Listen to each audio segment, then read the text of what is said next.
কিতারে মেহেদি শুভ তুই 2 দিন পরে আমরা সিলেটি বইন্দ্র নিয়ে দেখা যায় তুই ভিডিও বানাস। এই লাইলা খাল্লার 3 নম্বর ফুয়া মেহেদি শুভ, তুই 1 সপ্তাহ আগে আমরা সিলেটের সকল ভাই বাদারের কাছে তুই মাফ চাইলে, এখনও তোর ভিডিও অনলাইনে ঘুরতে আছে বুঝছস। আর এখন আবার ভিডিও বানাইছস কিতা যে সিলেটি ফুরিন তোরে বেলাজু দান করবকে। তো আমার কথা হইল শুন, বালা হয়ে গেছি বালা থাকতে দিস, যদি আবার খারাপ হয়ে যায় তে কিন্তু ফেসবুকে থাকতে পারতে না বুঝছস নি। তো ভিডিওটা আগে সবাই দেখি লাগো, তারপরে আমি কিছু কথা কইতাছি। শুভ ভাইয়া যদি সিলেটের গ্রামে না আসি তাহলে সিলেটের মেয়েদেরকে প্লাজো দান করবে কে? তো আশা করি সবাই বুঝতে পারছেন।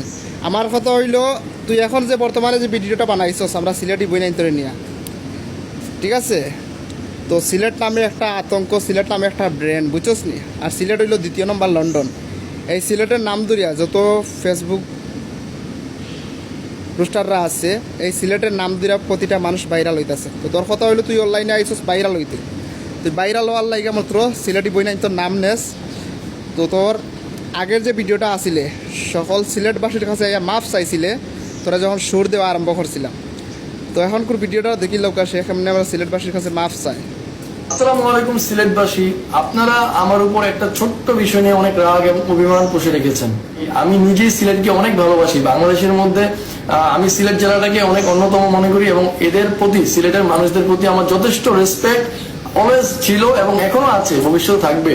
তবে আপনারা যদি আমার এই ছোট্ট কথাটা নিয়ে কষ্ট পেয়ে থাকেন, ভিডিওর মধ্যে যে কথাটা বলেছিলাম, অবশ্যই আমাকে ক্ষমার জন্য দৃষ্টি দেখবেন এবং ইনশাআল্লাহ আপনাদের প্রতি ভালোবাসা রইল। লারিবাটির ফুয়া আছে এইরকম, এই লারিবাটির ফুয়ারা এইসব কাজ করে বুঝছস।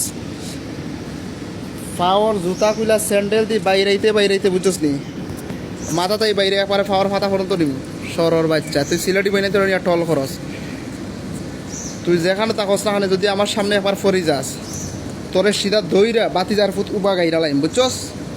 নেক্সট টাইম এরকম ভিডিও বানাইবে না, ভিডিও প্রাইভেট করবে। যদি প্রাইভেট করস না তাহলে তোর কিন্তু বিপদ আছে, ওকে।